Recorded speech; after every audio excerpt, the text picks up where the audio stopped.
Non, ça tourne hein, de tous les côtés. Oui, de tous les côtés. On va commencer par la face de la boîte, ça sera pas mal.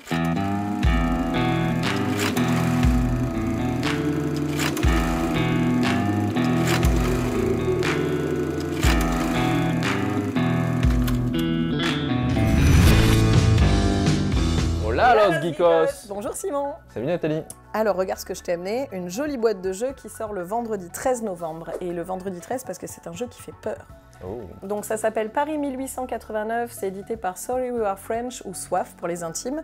Et c'est une boîte dans la gamme de Greenville 1989, qui est un jeu narratif. Et c'est un standalone, c'est-à-dire que même si vous n'avez pas Greenville, vous pouvez jouer à ce jeu. Le pitch de Greenville, c'est des jeunes qui vivent dans les années 80 et façon Stranger Things, ils se retrouvent plongés dans un portail et ils débarquent dans leur ville, mais leur ville avec plein de trucs dégueulasses au milieu. Et ils s'en sortent, enfin si vous avez réussi la partie.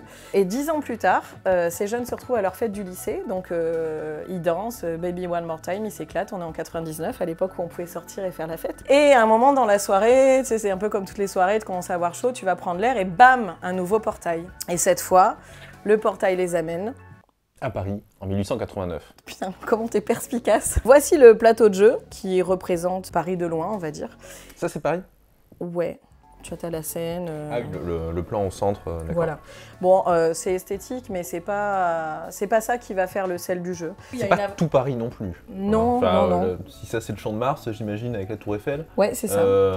Non, mais tu connais Paris. J'ai préparé un petit peu cette émission, ça se voit pas, mais si. Et donc en fait, c'est un plateau sur lequel on va avancer dans une espèce de course contre la montre pour échapper à un charmant monstre. C'est un peu ambiance Hannibal ou True Detective, là, un truc avec des cornes moches qui fait peur.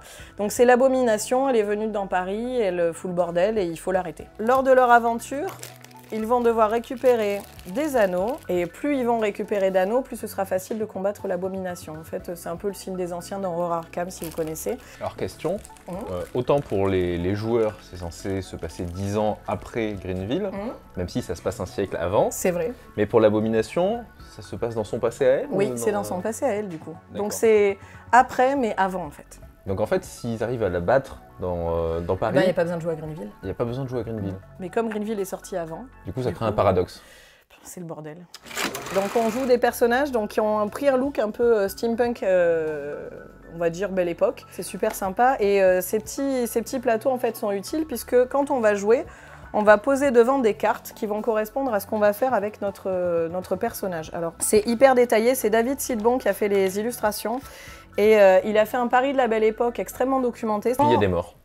Voilà, il y a des choses glauques qui sortent des murs, des baignoires pleines de sang, il y a des tentacules un peu partout, il y a des lueurs sombres, enfin bon. C'est hyper chiadé au niveau design, on a une petite tour Eiffel pour marquer qui est l'enquêteur. Alors c'est pareil, hein, c'est pas indispensable le jeton de Loya, mais ça fait toujours plaisir d'avoir du matos un peu sympa.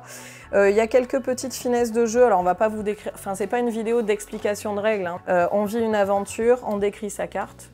L'enquêteur propose une suite, il faut trouver quelle est notre suite et on avance jusqu'à pouvoir affronter dans une scène finale la bestiole, sauf si on a récupéré tous les anneaux avant. Donc ça, après, je vous laisse le plaisir de découvrir le détail des règles. Et j'ai envie de dire, est-ce qu'on n'essaierait pas avec quelqu'un qui va nous rejoindre dans un instant? Est-ce qu'on met un cobaye? Moi expliquer les règles, parce que j'ai pas regardé la vidéo du coup. Donc je joue Julius, tu joues Marty, tu joues Kim. Chacun à notre tour, on va décrire la carte sur laquelle on se trouve et ce qu'on va faire. À noter que tous les personnages ont des chapeaux, et ça en fait un très très bon jeu. Non, moi le mien non. Oui, mais c'est parce que Marty, il sort du coiffeur. Donc si je commence, par exemple, je dis, voilà, moi je suis Julius, j'arrive sur les bords de Seine, il y a un pont, je vois une espèce d'ombre, je sais pas trop si c'est une femme avec un chien, et puis il y a l'air d'avoir des tentacules qui sortent de la Seine. Je pense que je vais aller voir ce qui se passe quand même. Tu fais quoi, toi? Moi j'arrive dans une ruelle sombre où je vois qu'il y a un homme étalé par terre qui est mort. J'ai une météo un peu capricieuse comme à Bordeaux en ce moment. Il pleut bien et moi, je vais essayer de m'approcher pour avoir plus d'indices. Donc moi je suis à côté de l'Arc de Triomphe. Visiblement il y a une espèce de phénomène assez étrange dans le ciel. Je vais essayer de me rapprocher des bâtiments. Et là, normalement, je pioche des cartes au hasard. Là, mes cartes ne sont pas au hasard et donc je vais les attribuer à des joueurs. Et donc moi, je vais mettre des jetons face cachée. Et donc à ce moment-là, les joueurs doivent désigner la carte qui pense être la leur. S'ils se plantent, on n'avance pas dans l'histoire et ça marche pas. S'ils réussissent, c'est bon, on fait le prochain tour de jeu où ils vont redécrire la prochaine image. En fait. Donc effectivement, Moi j'ai l'impression que tu as bien choisi les Oui, cartes. oui, quand j'ai même. sélectionné pour la simplicité là. Je pense que je suis sous l'Arc de Triomphe, bizarrement. C'est dingue. C'est incroyable. Je pense que je suis là, sous un... Alors moi, là, il y a une bestiole. Autant c'était pas trop glauque tout à l'heure, autant là, ça a l'air d'être très glauque. Hein. Ouais, le jeu peut être très glauque. Et évidemment, je suis ici. Donc là, en fait, on repartirait sur un nouveau tour. C'est-à-dire que comme on a réussi, la carte prend place Ok. à la suite et on évolue dans l'histoire et on avance comme ça. Bon, après, il y a des points de règle pour choper les anneaux. On peut utiliser des objets spéciaux si on s'est planté. Si on se plante trop, ça se passe mal. Et à un moment, on va affronter l'abomination. Mais globalement, c'est le principe du jeu. Et à chaque fois, on change d'enquêteur. Oui. Ce qui fait que c'est pas trop lassant. Oui, le tour d'après, par exemple, ce serait toi qui le ferais, puis Jimmy, et on tournerait comme ça. Ce qui fait que là, évidemment, l'exemple est extrêmement facile, mais parfois on a un jeu de cartes et on fait « Mon Dieu, mais qu'est-ce que je vais leur mettre ?» quoi. Du coup, vous avez vu à peu près comment ça fonctionne. Alors, c'était un extrait très bref. Une partie, c'est 20 à 40 minutes quand même. Et petite subtilité, si jamais vous possédez Greenville 1989, il y avait des objets un peu bonus dans Greenville et nos joueurs ont pensé à les prendre, évidemment, en quittant les années 90. Donc, ça fait des petits bonus. C'est pas indispensable, mais bon, on va dire que pour ceux qui ont acheté le premier jeu, c'est un bénéfice. Si vous voulez tenter l'aventure, le jeu est disponible le 13 novembre pour 30 €, hors réduction que vous pouvez avoir dans vos boutiques favorites. Puis voilà, comme tu l'as dit, hein, ça ressemble quand même beaucoup à Dixit et Mysterium. Bah, si vous avez fait un peu le tour de ces jeux-là, bah, peut-être que Paris 1889, ce sera un moyen de renouveler un peu le truc avec cette petite patte d'horreur et de roleplay qui va changer un peu les choses.